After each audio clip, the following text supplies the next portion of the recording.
So lawyer Jagadish ಅಲ್ಲ, ಬರೀ ಖಾಲಿ ಜಗದೀಶ್. ಆಟೋದವ್ರನ್ನ ಟಚ್ ಮಾಡಿದ್ರೆ ಅವನು ವೈರಲ್ ಆಗ್ತಾನೆ ಅನ್ನೋದು. ಸೊ ಹಾಗಾಗಿ ಆಟೋದವ್ರ ಮೇಲೆ ಕಂಟೆಂಟ್ ಮಾಡಿ ಆಗ್ತದಾನೆ. ಅವ್ನು ಹುಟ್ಟು ಅವ್ನಿಗೆ ಏನ್ ಗೊತ್ತಾ, ಲೋಫರ್ ನನ್ ಮಗ. ಅಷ್ಟೇ ಹೇಳ್ತೀನಿ. ಟೀಮ್ ವರ್ಕ್ ಮಾಡ್ತಿದಾರೆ ಅಂತ ಯಾವ ಟೀಮು ಇಲ್ಲ, ಸುಮ್ನೆ ಬಾಯಿ ಬಡ್ಕೊಂತಾನೆ ಅಷ್ಟೇನೆ, ಬೇರೆ ಏನು ಅವ್ನ ಕೈಲಿ ಮಾಡ್ಕೊಳಕ್ ಆಗಲ್ಲ. ಅವ್ನಿಗೆ ದಮ್ಮು ತಾಕತ್ತು ಅನ್ನೋದಿದ್ರೆ ಅಗ್ರಿಗೇಟರ್ ಕಂಪ್ನಿಗಳನ್ನ ನಿಲ್ಲಿಸ್ಲಿ. ಪ್ರೆಗ್ನೆನ್ಸಿ ಅವ್ರಿಗೆ ಉಚಿತ ರೈಡ್ ಕೊಟ್ಟಿದ್ ಯಾರು? ಆಟೋದವ್ರೆ. ಸೊ ಅವ್ನು BMW ಕಾರಲ್ಲಿ ಕರ್ಕೊಂಡು ಹೋಗಿದ್ದಾನೆ ಯಾವತ್ತಾದ್ರು? ಒಂದ್ ಹೇಳ್ಬೇಕು ಅಂದ್ರೆ ನಾವು ಆಯ್ಕೊಂಡ್ ತಿನ್ನಕ್ ಬಂದಿಲ್ಲ, ನಿಯತ್ತಾಗಿ ದುಡ್ದು ತಿನ್ನಕ್ ಬಂದಿದೀವಿ. ಆ ಲೆಕ್ಕದಲ್ಲಿರೋರೆಲ್ಲ ಅವ್ನ ಮನೆ ಮುಂದೆ ಹೋಗಿ ನಿಂತ್ಕೊಂಡು ಪರ್ಮಿಟ್ ಮಾಡಿಸ್ಕೊಡು, ನಾವು ಪರ್ಮಿಟ್ ಅಲ್ಲಿ ಓಡಿಸ್ತೀವಿ ಅಂತ ಮಾಡಿಸ್ಕೊಡ್ತಾನ? ಸೀಸ್ ಮಾಡಿಸಿದ್ರೆ ಬಡವ್ರ ಹೊಟ್ಟೆ ಮೇಲೆ ಹೊಡೆದಂಗೆ ಅಲ್ವಾ ಸೀಸ್ ಮಾಡಿಸಿದ್ರೆ? ನೋಡಿದ್ರೆ ಎಲ್ಲಾ ಆಟೋ ಮೇಲೂ ಫ್ಲಾಗ್ ಇರುತ್ತೆ. ಕನ್ನಡ ಅಭಿಮಾನ ನಮ್ಗಿದೆ, ಅವ್ನಿಗಿದೆಯಾ?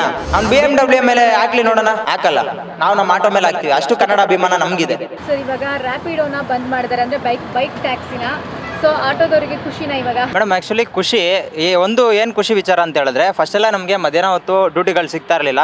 1 hour 2 hour ಎಲ್ಲ ಕಾಯಬೇಕಾಗಿತ್ತು ಪೀಕ್ ಅವರ್ ಮುಗಿದ್ಮೇಲೆ. ಇವಾಗ ಡ್ಯೂಟಿಗಳು ಸಿಗ್ತಾ ಇದ್ದಾವೆ.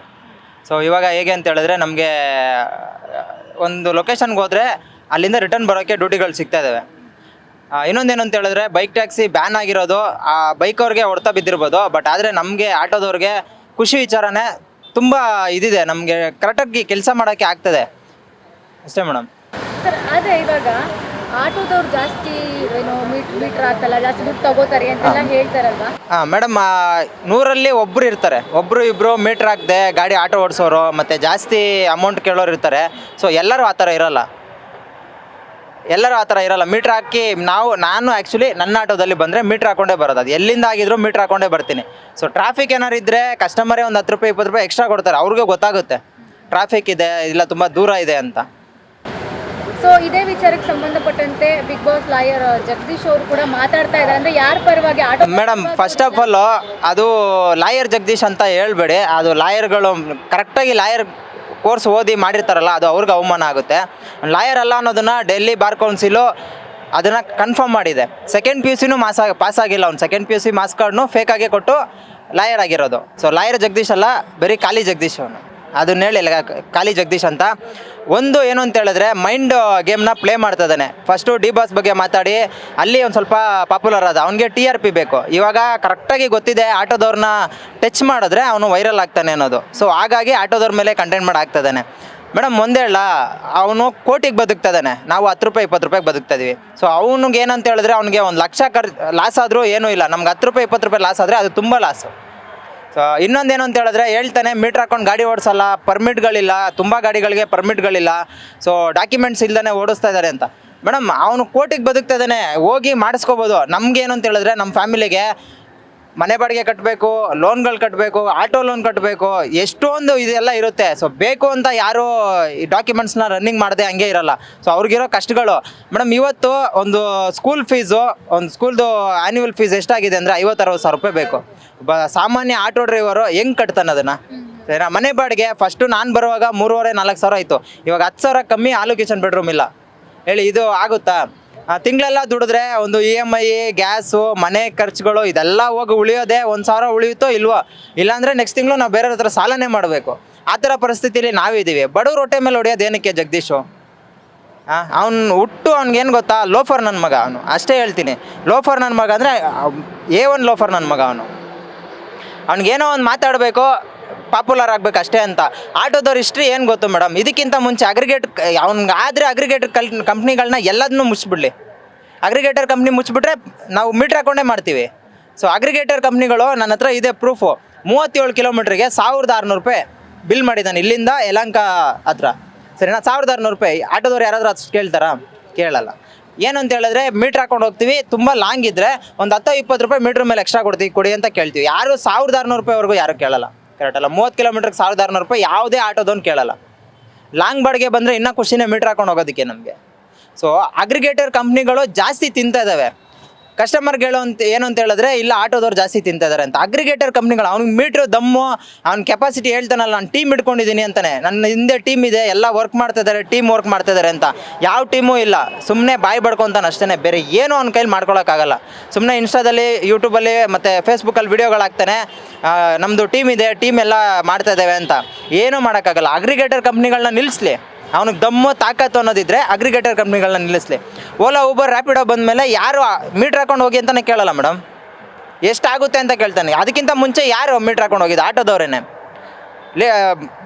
ಇದಕ್ಕೆ ಪ್ರೆಗ್ನೆನ್ಸಿ ಅವ್ರಿಗೆ ಉಚಿತ ರೈಡ್ ಕೊಟ್ಟಿದ್ದು ಯಾರು? ಆಟೋ ಆಟೋದವ್ರೆ. ಸೊ ಅವ್ನು BMW ಕಾರಲ್ಲಿ ಕರ್ಕೊಂಡು ಹೋಗಿರ್ತಾನೆ ಯಾವತ್ತಾದರೂ? ನಮ್ಮ ಆಟೋದವ್ರು ಕರ್ಕೊಂಡು ಹೋಗಿದ್ದೀವಿ. ಅದು ನಮ್ಮನ್ನು ನಂಬ್ಕೊಂಡು ನಮ್ಮ ಆಟೋದಲ್ಲಿ ಬರ್ತಾರೆ.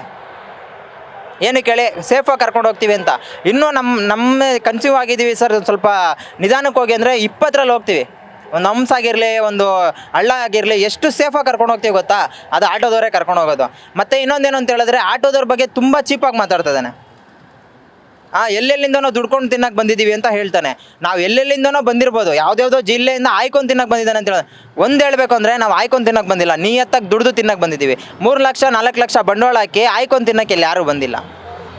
ಅವ್ನಿಗೇನು ಅಂತ ಹೇಳಿದ್ರೆ ಅವ್ನು ಕರೆಕ್ಟಾಗಿ ಮೈಂಡ್ ಗೇಮ್ನ ಪ್ಲೇ ಮಾಡ್ತಿದ್ದಾನೆ. ಎಲ್ಲಿ ಟಚ್ ಮಾಡಿದ್ರೆ ನಾನು ಇದಾಗ್ತೀನಿ, TRP ಬರುತ್ತೆ ನನಗೆ, ನಾನು ಎಲ್ಲಿ ವೈರಲ್ ಆಗ್ತೀನಿ ಅನ್ನೋದು ಕರೆಕ್ಟಾಗಿ ಅಂದ್ಕೊಂಡಿದ್ದಾನೆ, ಕರೆಕ್ಟಾಗಿ ಮಾಡ್ತಿದ್ದಾನೆ. ಮೇಡಮ್ ಒಂದು ಹೇಳ್ತೀನಿ, ಆಟೋದವ್ರ ಕೈಗೆ ಮಾತ್ರ ಯಾವಾಗಲಾದ್ರು ತಗ್ಲಾಕೊಂಬಿಟ್ರೆ ನಿಜವಾಗ್ಲೂ ನಾಯಿಡಿ ಪೇಯಿಡಿನೇ ತಿನ್ನೋದು ಅವನು. ಅದಂತೂ 100%. ತುಂಬ ಜನ ಕೋಪದಿಂದ ಇದ್ದಾರೆ. ಏನಕ್ಕೆ ಬೇಡ ಅಂತ ಹೇಳಿದ್ರೆ ಸುಮ್ಮನೆ ಏನಕ್ಕೆ ಇವಾಗಲೇ ಆಟೋದವರು ಹಂಗೆ ಮಾಡ್ತಾರೆ ಹಿಂಗೆ ಮಾಡ್ತಾರೆ ಅಂತ ಒಂದು ಹೆಸರಿದೆ. ಸುಮ್ಮನೆ ಅವ್ನಿಗೆ ಹೊಡೆದು ಆ ಹೆಸ್ರನ್ನ ನಾವು ಹಾಳು ಮಾಡ್ಕೊಳ್ಳೋದು ಬೇಡ. ಇವಾಗ ನಾವು ಏನಂತ ಹೇಳಿದ್ರೆ ನಾವು ಆಟೋದವರೆಲ್ಲ ಎಲ್ಲ ಆಟೋದವರು ಕೆಟ್ಟವರು ಅಂತ ಹೇಳೋಕ್ಕಾಗಲ್ಲ, ಸರಿನಾ? ಒಂದು 100ರಲ್ಲಿ ಒಂದು 10% ಕೆಟ್ಟವ್ರು ಇರ್ಬೋದು, ಬಟ್ 90% ಇದ್ದಾರಲ್ಲ ಅವ್ರನ್ನ ನಂಬಿ ಆಟೋದಲ್ಲಿ ಹತ್ತಿ, ಅಷ್ಟೇ ಹೇಳ್ತೀನಿ. ಇನ್ನೊಂದೇನು ಅಂತ ಹೇಳಿದ್ರೆ ಆಟೋ ಗೆಳೆಯರಿಗೆಲ್ಲ ಏನು ಹೇಳೋದು ಅಂತೇಳಿ ಆದಷ್ಟು ಮೀಟ್ರ್ ಹಾಕ್ಕೊಂಡೇ ಗಾಡಿ ಓಡಿಸಿ. ಸೊ ಸರ್ಕಾರ ಮೀಟ್ರ್ ಕೊಟ್ಟಿದೆ, ಮೀಟ್ರ್ ಪಾಸಿಂಗ್ ಮಾಡಿಸಿದೆ, ಮೀಟ್ರ್ ಹಾಕ್ಕೊಂಡು ಆಟೋ ಓಡಿಸಿ. ಇನ್ನೊಂದು ಹೇಳಿದ್ದಾನೆ, ಪರ್ಮಿಟ್ ಇಲ್ದೇ ಆಟೋಗಳು ಓಡ್ತಾ ಇದ್ದಾವೆ ಅಂತ. ಪರ್ಮಿಟ್ ಮಾಡಿಸ್ಕೊತೀವಿ ಮೇಡಮ್, ಕಷ್ಟ ಇದೆ. ಅವನ ಥರ ಕೋಟಿಗೆ ಬದುಕ್ತಲ್ಲ ನಾವು, 10 ರೂಪಾಯಿ 20 ರೂಪಾಯಿ ಬದುಕ್ತಿರೋದು. ಪರ್ಮಿಟ್ ಮಾಡಿಸ್ಕೊತೀವಿ. ತುಂಬ ಆಟೋಗಳಿಗೆ ಪರ್ಮಿಟ್ ಇಲ್ಲ, ನನಗೆ ಗೊತ್ತು ಪರ್ಮಿಟ್ಗಳು ಇಲ್ದೇ ಗಾಡಿಗಳು ಓಡ್ತಾ ಇದ್ದಾವೆ ಅಂತ. ಏನು ಕೊಡ್ತಾಯಿದೆ? ದುಡ್ಡಿದ್ದು ಮಾಡಿಸ್ಕೊಳ್ಳೋಕೆ ಆಗದೇ ಓಡ್ತಾ ಇದೆಯಾ, ಇಲ್ಲ ದುಡ್ಡು ಇಲ್ಲದೆ ನಾಳೆ ನಾಡ್ದು ಮಾಡ್ಸೋಣ ಅಂತ ತುಂಬ ಜನ ಹಂಗೆ ಅಂದ್ಕೊಂಡಿದ್ದಾರೆ. ಎಷ್ಟೋ ಗಾಡಿಗಳಿಗೆ ಪರ್ಮಿಟ್ ಇಲ್ಲದೆ ಓಡ್ತಿದ್ದಾವೆ. ಅವನು ಲೆಕ್ಕ ಹೇಳಿದಾನಲ್ಲ, ಆ ಲೆಕ್ಕದಲ್ಲಿರೋರೆಲ್ಲ ಅವ್ನ ಮನೆ ಮುಂದೆ ಹೋಗಿ ನಿಂತ್ಕೊಂಡು ಪರ್ಮಿಟ್ ಮಾಡಿಸ್ಕೊಡು, ನಾವು ಪರ್ಮಿಟಲ್ಲಿ ಓಡಿಸ್ತೀವಿ ಅಂತ ಮಾಡಿಸ್ಕೊಡ್ತಾನ? ಮಾಡಿಸ್ಕೊಡಲ್ಲ ಮೇಡಮ್. ಆಗೋದಾದರೆ ಮಾಡಿಸ್ಬೇಕು, ಇಲ್ಲಾಂದರೆ ಗಾಡಿ ಆಟೋಗಳನ್ನ ಸೀಸ್ ಮಾಡಿಸ್ತೀನಿ ಅಂತ ಹೇಳ್ತಾನೆ. ಸೀಸ್ ಮಾಡಿಸಿದ್ರೆ ಬಡವ್ರ ಹೊಟ್ಟೆ ಮೇಲೆ ಹೊಡೆದಂಗೆ ಅಲ್ವಾ ಸೀಸ್ ಮಾಡಿಸಿದ್ರೆ? ಆಗಲ್ಲ ಮೇಡಮ್. ಎಷ್ಟು ಆಟೋಗಳನ್ನ ಸೀಸ್ ಮಾಡಿಸ್ತಾನೆ ಹೇಳಿ? ಅವ್ನು ಹೇಳ್ತಾನೆ ಕಮಿಷ್ನರು ಇರ್ತಾರ ಸೀಟಲ್ಲಿ, ಇದು ಏನದು ಸರ್ಕಾರ ಇರುತ್ತಾ ಅಂತ ಕೇಳ್ತಾನೆ. ಇವನೊಬ್ಬನೇ ಏನು ಮಾಡೋಕ್ಕಾಗುತ್ತೆ ಅಂತ. ಬೆಂಗಳೂರು ಆಲ್ಮೋಸ್ಟ್ ಒಂದು 20 ಲಕ್ಷ ಆಟೋಗಳು, 20-30 ಲಕ್ಷ ಆಟೋಗಳು ಓಡಾಡ್ತಾ ಇದ್ದಾವೆ. ಒಂದು ಲೆಕ್ಕದ ಪ್ರಕಾರ 20-30 ಲಕ್ಷ ಆಟೋಗಳು. ಅವನ್ನೆಲ್ಲ ಅವ್ರ ಮನೆ ಮುಂದೆ ಹೋಗಿ ನಿಂತ್ಕೊಂಡ್ರೆ ಅವ್ನು ಕಂಟ್ರೋಲ್ ಮಾಡೋಕ್ಕಾಗುತ್ತಾ ಹೇಳಿ? ಬೇಡ ಅಂತ ಸುಮ್ಮನೆ ಇದ್ದಾರೆ ಆಟೋದವರು. ಸುಮ್ಮನೆ ಆಟೋದವ್ರನ್ನ ಕೆಣಕ್ತಾ ಇದ್ದಾನೆ. ಇದ್ರ ಪರಿಣಾಮ ನೆಟ್ಟಗಿರಲ್ಲ ಅಷ್ಟೇ. ಏನು ಮೇಡಮ್? ಮುಂದೇನೂ ಮಾಡ್ಕೊಬಂದರೆ ಅಷ್ಟೇ ಮೇಡಮ್. ಇದೇ ಹೇಳಲ್ವಾ, ಒಬ್ಬನಿಗೆ ಒಂದು ಮಾತು ಕೇಳಲಿಲ್ವಾ ಅದು ಬೇರೆ ಮಾತಾಗಿರುತ್ತೆ ಅಷ್ಟೇ. ಏನಂದರೆ ಇವಾಗ ಎಲ್ಲರೂ ಸಂಘಟನೆಗಳಾಗಿರ್ಬೋದು, ಆಟೋ ಚಾಲಕರಾಗಿರ್ಬೋದು ಸುಮ್ಮನೆ ಇದ್ದಾರೆ. ಅವನ ಮೇಲೆ ಒಂದು ಅಷ್ಟು ಕೋಪ ಇದ್ರೂ ಬೇಡ ಅಂತ ಸುಮ್ಮನೆ ಇದ್ದಾರೆ. ಮುಂದಿನ ದಿನಗಳಲ್ಲಿ ಇದನ್ನೇ ಜಾಸ್ತಿ ಮಾಡ್ಕೊಂಡು ಹೋದರೆ ಅವನಂತೂ ಬಿಡಲ್ಲ. ಆಲ್ರೆಡಿ ಕರ್ನಾಟಕ ಸಂಘಟನೆಗಳ ಅದ್ರ ಬಗ್ಗೆನೂ ಮಾತಾಡಿದ್ದಾನೆ, ಕನ್ನಡಿಗರ ಮೇಲೆ ಮಾತಾಡಿದ್ದಾನೆ, ಆಟೋ ಚಾಲಕರ ಮೇಲೆ ಮಾತಾಡಿದ್ದಾನೆ. ಮೇಡಮ್, ಕನ್ನಡ ರಾಜ್ಯೋತ್ಸವ ಬಂದರೆ ಆಟೋದವರೇ ಮುಂದೆ ನಿಂತು ಎಲ್ಲ ಆಟೋ ಸ್ಟ್ಯಾಂಡ್ ಆಗಿರ್ಬೋದು, ಎಲ್ಲದವರು ಆಗಿರ್ಬೋದು, ನೀವು ಅವತ್ತು ನೋಡಿದ್ರೆ ಎಲ್ಲ ಆಟೋ ಮೇಲೂ ಫ್ಲಾಗ್ ಇರುತ್ತೆ. ಕನ್ನಡ ಅಭಿಮಾನ ನಮಗಿದೆ, ಅವನಿಗಿದೆಯಾ? ನವೆಂಬರ್ 1 ಯಾರೋ ಕರೀತಾರೆ ಗೆಸ್ಟಾಗಿ, ಹೋಗ್ತಾನೆ, ಫ್ಲಾಗ್ ಹಾಸ್ಟ್ ಮಾಡಿ ಬರ್ತಾನೆ ಅಷ್ಟೇ. ನಾವು ಆ ತಿಂಗಳೆಲ್ಲ ಆಟೋದ ಮೇಲೆ ಫ್ಲಾಗ್ ಇಟ್ಕೊಂಡು ಕರ್ನಾಟಕನೇ ನಮ್ಮದು ಅಂತ ನಾವು ಮಾಡ್ತಾಯಿರ್ತೀವಿ. ಅವ್ನು ಮಾಡ್ತಾನ? ಮಾಡಲ್ಲ. ಅವ್ನು BMW ಮೇಲೆ ಹಾಕ್ಲಿ ನೋಡೋಣ, ಹಾಕಲ್ಲ. ನಾವು ನಮ್ಮ ಆಟೋ ಮೇಲೆ ಹಾಕ್ತೀವಿ. ಅಷ್ಟು ಕನ್ನಡ ಅಭಿಮಾನ ನಮಗಿದೆ. ಅವ್ನು ಸುಮ್ಮನೆ ಮೇಡಮ್ ಬೊಗಳೆ, ಅವ್ನು ಸುಮ್ಮನೆ ಮಾತಾಡಬೇಕು, ಒಂದು ವೈರಲ್ ಆಗಬೇಕು ಅಷ್ಟೇ ಅವ್ನಿಗಿರೋದು, ಬೇರೆ ಏನೂ ಇಲ್ಲ ಅವನಿಗೆ.